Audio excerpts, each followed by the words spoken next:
Breaking news. You already know what time it is.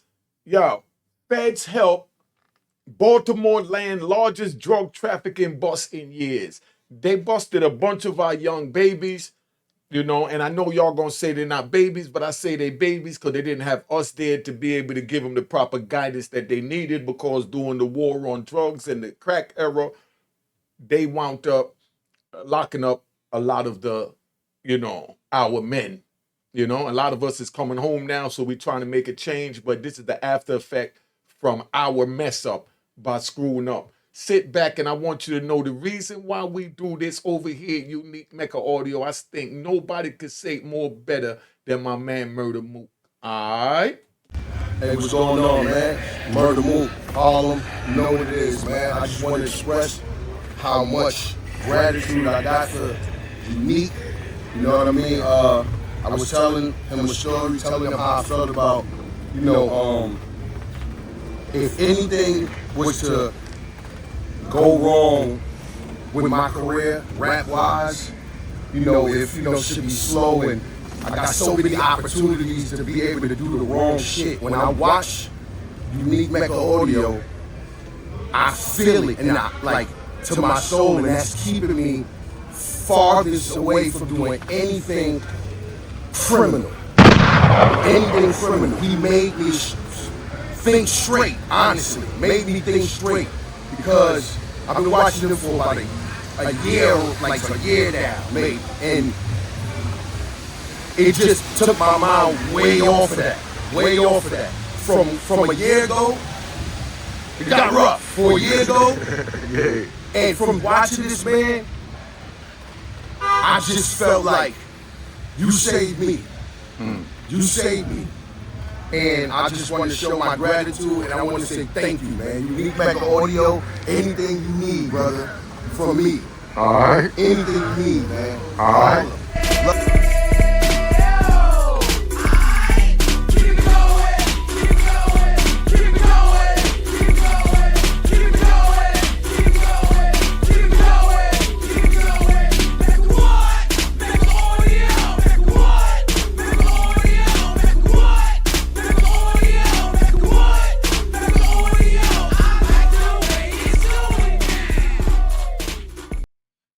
You know what it is, y'all. It's a sad day, man.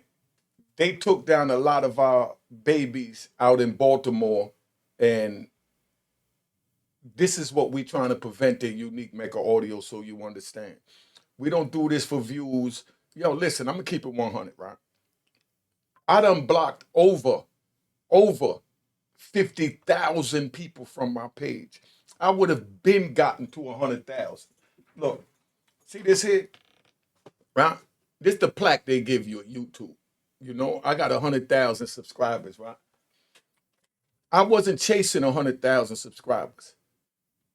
I was chasing one of y'all to listen so I could let Allah know that I honored my promise to him, which was that if he let me out the prison, I would try and save our babies with everything that he give me. And he gave me this YouTube platform. And that's what we sitting here trying to do at Unique Mecca Audio, man. Share this video.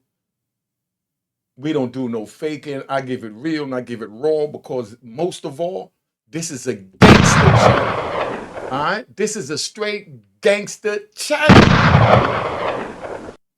If you want to know about a gangster, if you want to be prevented from being a gangster by hearing these real life stories that I went through, that Allah put me through, so that I could feel the burn of the iron to be the man that I am, to deliver this message, and he chose to hold me in captivity, or allow them to hold me in captivity for 26 years. Let's start this joint, man. I don't want to get too emotional on this, man. I talked about on January 3rd to bring your toothbrush, so since you don't have it, I brought it for you today. So what I'm going to say is that we all together want to ensure that the 38 individuals that we've indicted know that their toothbrush will be waiting for them.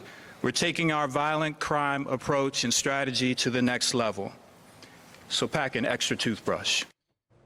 Baltimore City State's Attorney Ivan Bates and U.S. Attorney for Maryland Eric Barron doubling down on crime reduction strategies while announcing the indictment of more than 36 people today. Good evening, everybody. Thank you so much for staying with us. Just so you understand, this is real, man. This is what's happening right now in Baltimore. All right? So don't say I didn't tell you. Don't say you've not been warned. They're not playing. Drugs. According to Bates and Barron, the group operated in South Baltimore. 39 indictments were secured for state charges. 2 people were charged federally. Fox 45's Mackenzie Frost was at the news conference. She also sat down with Bates and Barron to talk about how this massive takedown unfolded. She joins us live from the newsroom with the exclusive interview. Mackenzie. Listen to what this man is telling you out his mouth about what they're going to do for you if you sell drugs in this country and you continue to violate. I'm a living example. Oh, make sure you cop my man Dirty Boy merchandise, man. Dirty Boy. It said Dirty Boy at Instagram, Facebook. You know what I mean? But, you know, because we all are dirty boys. Because we all done did some dirt and we trying to repent for it. And this is what it's about. But listen to what this man is getting ready to say to you. They're not playing. They're coming to get you. So don't say you have not been warned. They're telling you on the news. Y'all don't watch the news, but y'all watch YouTube, and Unique Mecca Audio is here to transcribe the news to you. All right? Mary and Kai, this is being hailed as one of the largest takedowns in history. And City State's Attorney Ivan Bates says that hits were prevented and a turf war was stopped, all because of this partnership, which he says could not have happened without U.S. Attorney for Maryland Eric Barron. Today, we are gathered here to announce a takedown of 4 separate criminal organizations. The largest drug bust in years, resulting in tables and tables and tables of evidence. 65 guns, 10 kilos of drugs, and more than $300,000 in cash. The actions that we've taken make Maryland safer, from Western Mountains to the Eastern Shore and Baltimore City and everywhere in between. And we could not have done this work without the people to my left and my right and in front of me. See, that's where everybody want credit for taking down our babies. So don't say I didn't tell you. That's where said people to the left and right of me. This is what it's about. This is their job. Let's ride. When I was a child, I grew up playing a game called Cops and Robbers, and nobody wanted to be a cop. Everybody wanted to be a robber, and we ran around using our fingers as fake guns. And that's where it all began, because we was planting the seed within our mind that we was going to break the law. So y'all need to really pay attention to what is going on out there. Pay attention to the babies, the things they do, because that's going to shape them for the future. But all of these people around them, like he said, want credit for locking up our babies for breaking the law. But let's just hope they treat them fair during the process, and then they get the time that's just deserved if, God forbid, they're found guilty. All right? The takedown resulting in 39 people facing charges from all 4 criminal organizations. The individuals involved in this investigation range from the age of 16 to 61. They've been arrested more than 220 times, and 12 of them are repeat offenders. What started as a group violence reduction strategy. Was all of this a GVRS takedown specifically? I wouldn't describe as, I would say it was a state and federal takedown. Quickly grew into much more. Working with the U.S. Attorney Eric Barron, State's Attorney Ivan Bates leveraged other federal partners to bring this case forward. This could never have been done without Eric Barron. We say You see how they give credit to each other? Because this is how they move up the political chain from our stupidity. So let's stop being stupid and pushing them up the political chain by breaking the law. Get a job, go to school, get an education, start a YouTube. All right? Sat down with Bates and Barron for an exclusive interview to talk about how their partnership yielded this latest bust. The DEA footed the bill for the 6-month-long wiretap, allowing investigators, including a team of state, local, and federal members of a strike force, to listen to calls and read text messages from 4 different organized crime rings operating on the 1700 block of Lemon Street, the 2000 block of West Pratt Street, 500 block of Millington Avenue, and the 2800 block of Edmondson Avenue. Without the wire, what would the scope of this have looked like? You may have arrested maybe 2 or 3. Without the wire, I can tell you the police commissioner wasn't going to have his team do much more.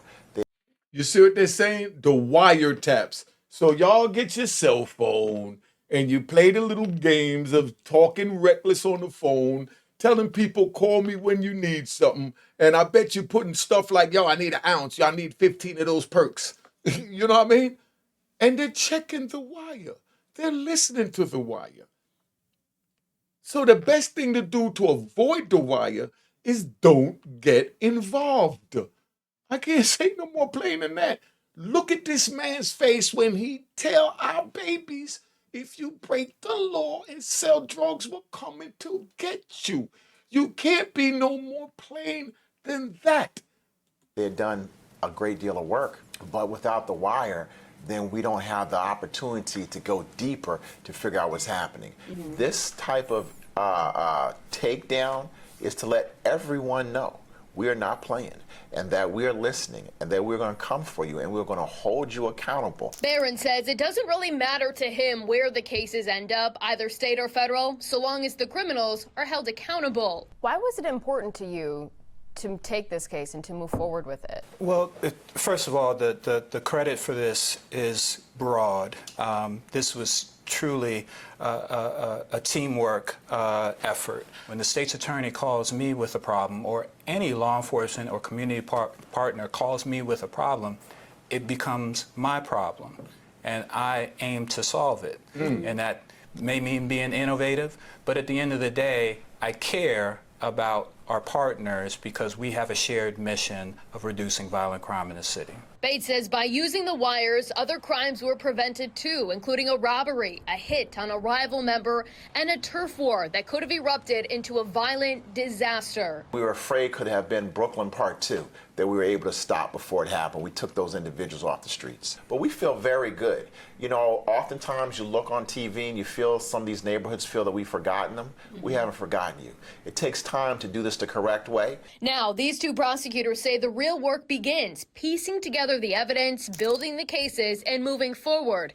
2 people are facing federal charges, but the rest are in state court. And I will say this, for those other organizations that want to go out there, don't think we're not listening. Because we have this partnership. This partnership is only getting stronger. It's only growing. And that we've now been able to show what we can do. And we're going to make sure we come after you. I don't like press conferences, and I don't like sitting down with media interviews. But it's important to do strategically to send a message to those who are at risk of doing illegal things that might drive violence or who are at risk of perpetrating violence, to communicate to them that it's not worth it. We will hold you accountable. Get an extra toothbrush. Get your toothbrush. Now, during the news conference earlier on Monday, BPD Commissioner Richard Worley said they believe there are 15 people who are still out there who have yet to be apprehended. So if anyone has information, you're asked to contact police. Live with the... Hey, yo, you see, that's how serious this is, right? Because this is most definitely a breaking news. If y'all don't understand this and understand that these people is not playing, I don't know what we have to do to make you understand it. You know what I mean? Because the man is telling you that he's coming after you, and that's a fact. You understand? So now, we over here in Baltimore, and this is what's going on. But this is what's going on throughout this country, where our babies still feel that it's cool to sell drugs because the elders is not telling them. Did you hear what they said? They said that they had from 16-year-olds to 61 years old.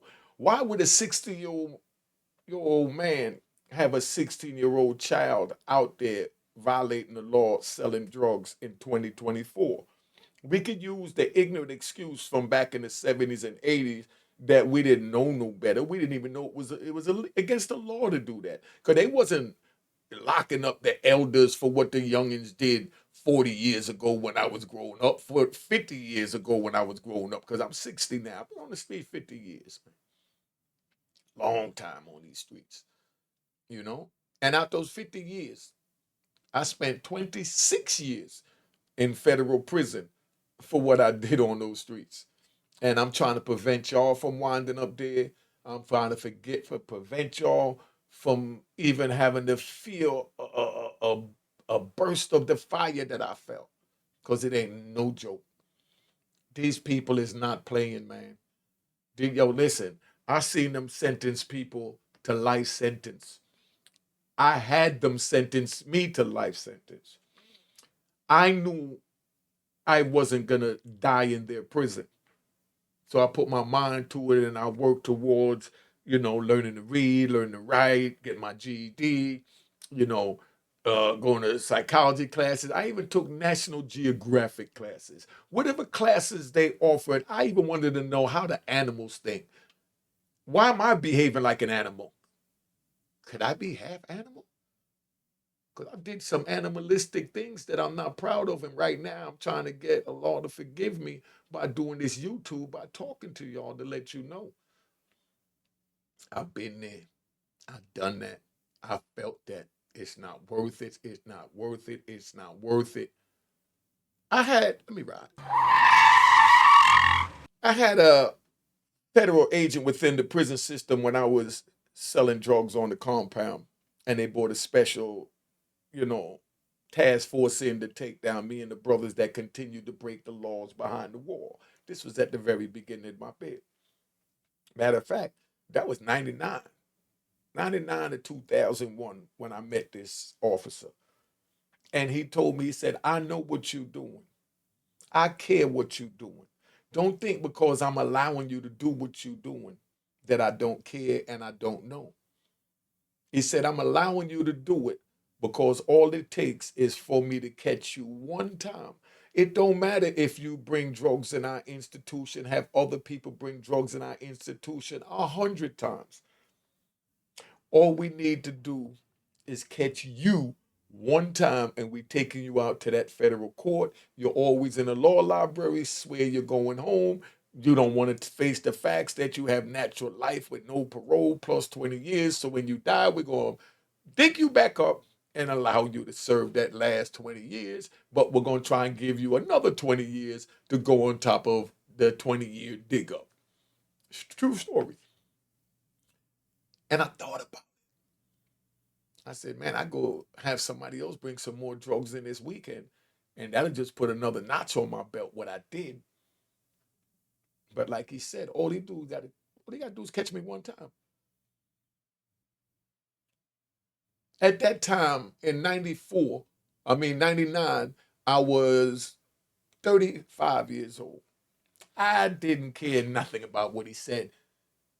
As soon as I left his office, I waited till, I felt the coast was clear, told my peoples, meet me in certain little corners that I felt didn't have cameras, that was blind spots. And I said, yo, screw what he said. He called me with all this crap, but I'm going to show him he can't stop the gangster.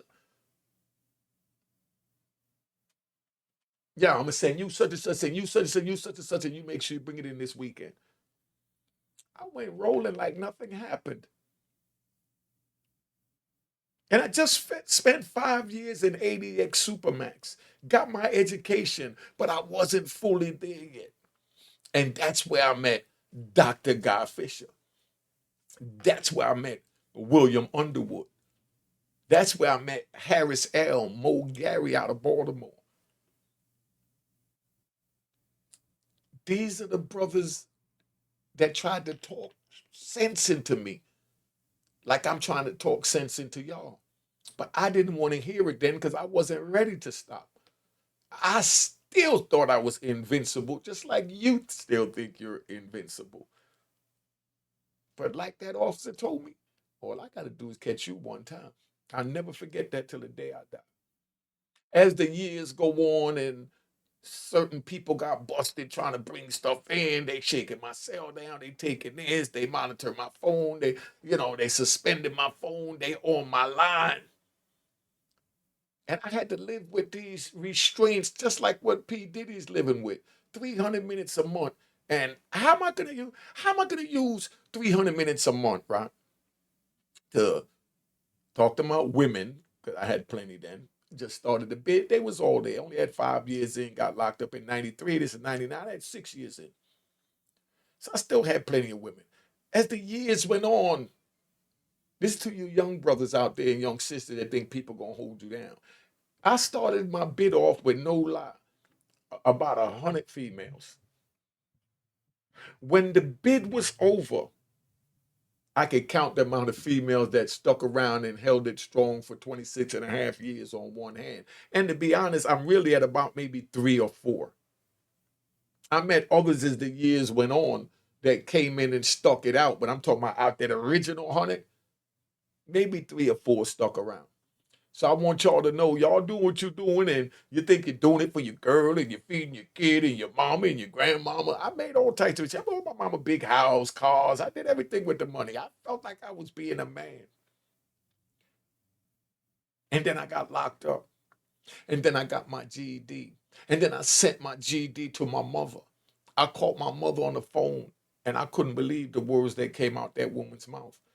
She said, baby, you done bought me big, expensive BMW. You bought me cars. You gave me legal business. You gave me everything in the world. You was an excellent son. You tried your best from the environment that I brought you up in. She said, but this piece of paper that I'm holding in my hand, I'm thinking, what, you got my release papers? You know? He said, this piece of paper I'm holding in my hand. I'm like, what, you get a check? The government gave back some money from something they seized? And she said, no, this piece of paper in my hand means more to me than the cars you gave me, the houses you gave me, the business you gave me. This piece of paper touched me to my soul. I said, what is it, mommy? What they send you? She said, no, you sent me a GED. I've been trying to get you to go to school all your life, and it took these people locking you up for going to jail, and you making me so proud to hold this piece of paper. I'm like, is this woman crazy? Don't you know that I got life in jail? And you proud, and you all this excited about a piece of paper. This is what I'm thinking.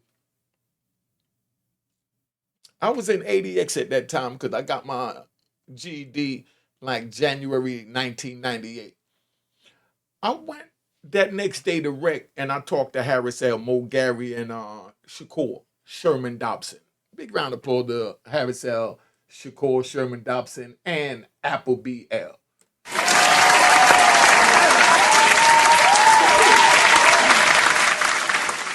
And I got to add another one in there, and I got to give him another round of applause.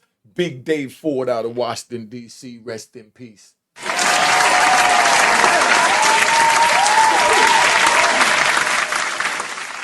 These brothers, when I went to the yard and I told them about this puzzling conversation I had with my mother yesterday, they asked me, what was it? I said, she had the nerve to tell me that my GED I sent her meant more than the $20,000 houses I bought her, the $100,000 BMWs I bought her, the businesses I bought her. She telling me that a piece of paper, because she kept saying she got this paper that means more to her. And I'm thinking she got a check. And they looked at me. This was in 98. And they said, you'll grow up one day. That's what they told me. You'll grow up one day. And I got pissed. I said, man, screw all of y'all. Y'all know what you're talking about, man. I'm born to hustle. I'm a gangster. I could do this. Not realizing I'm doing life plus 20, but that's because I never accepted the life. So I just knew I was going to get out one day. I didn't know it was going to take 26 and a half years. So you watching this, better pay attention. Oh, yeah, this for Tina Reed, man. My bag, Tina Reed, this for you. Tina Reed, this is for you. Thank you for watching the program. She down there in Georgia. She looks out, good people. And I just want to give her a round of applause. Tina Reed.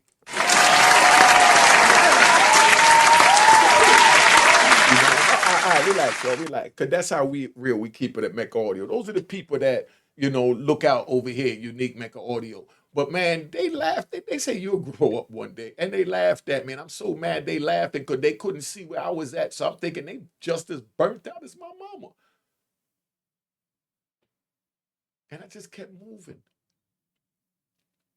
And it took years after that, but like they said, for me to grow up and realize that I was a fool and that all my mama ever wanted was for me to go to school.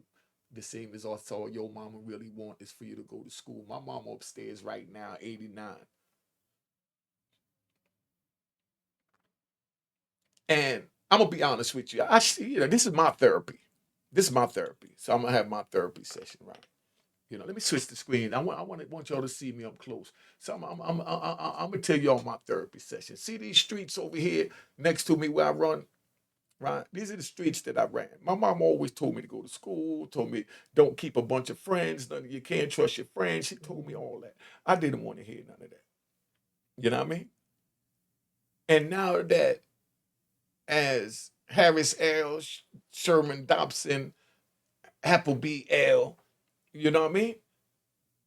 And it was one more that I said, David Ford, my big brother David Ford, rest in peace. As they said, when I grow up, and today's the day that I've grown up, and I don't want you to take 26 years in federal prison, 5 years in ADX, another 5, 10 years in and out the shoe for thinking that I'm slicker than oil. You know what I mean? I can't give you a more powerful message than this. Did you see what they just said? They just had a major takedown in Baltimore. Locked up 36 people from age 16 to 61. Flip 61 and you got 16 again. Is that a sign that the 61-year-old is really still 16 mentally and think that he could get away and break the law? Because I'm 60 and I don't woke up already. So for me to break the law at 60, I got to be a fool. So to be breaking the law at 61 and telling the 16-year-old, I want you to be gangster and don't tell if we get caught and all of that, I got to be a bigger fool.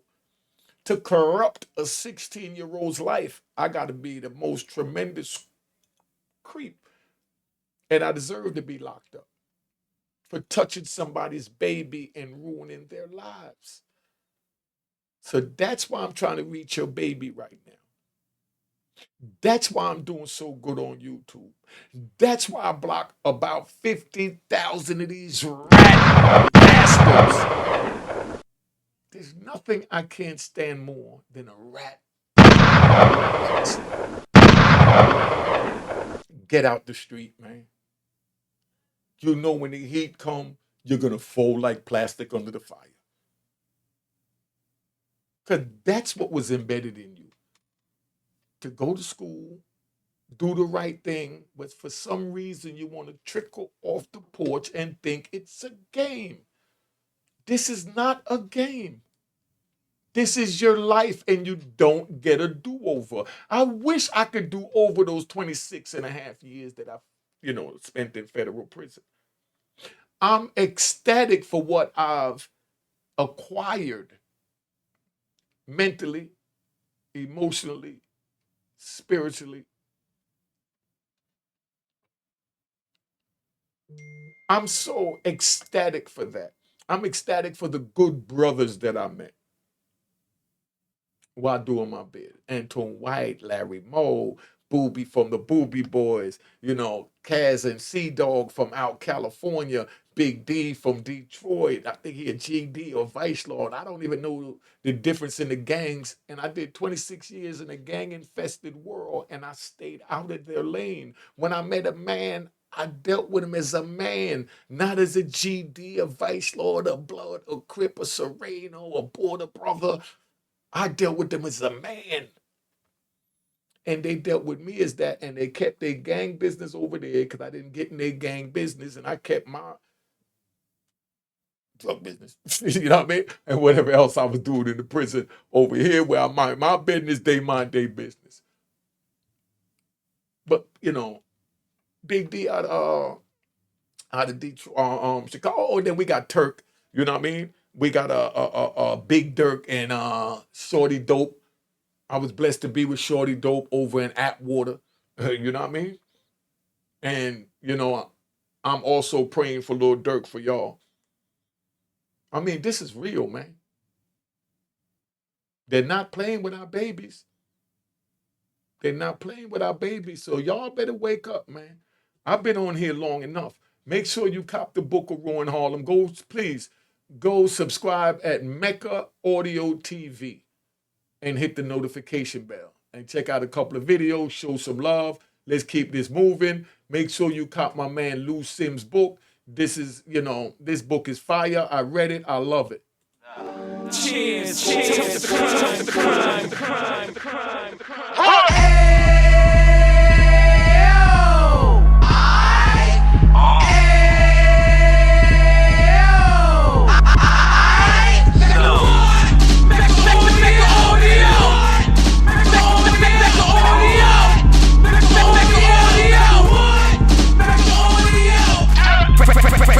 I'm 26, back on the strip, getting back in the mix. What minutes is a gift? Stand up 10 toes down, and I suggest you pay attention to this. Take a little gully posse and put it in home. You cut from the bottom, came up from the bottom. Drop the book, you should go and get it. An Instagram page and a YouTube, you can go and visit. Then you can consider yourself linked in. Sit front row and get juice from a kingpin. I went through it, so you ain't gotta go do it. Did not pay attention with stupid. Talking about a man that probably put your grandfather on. Probably the reason that him and your gram got along. A man that generated millions on the block. This is time, never swill into the cops, Mecca audio. Mecca audio. Mecca audio. Mecca what? Mecca audio. Mecca audio. Mecca audio. Mecca audio.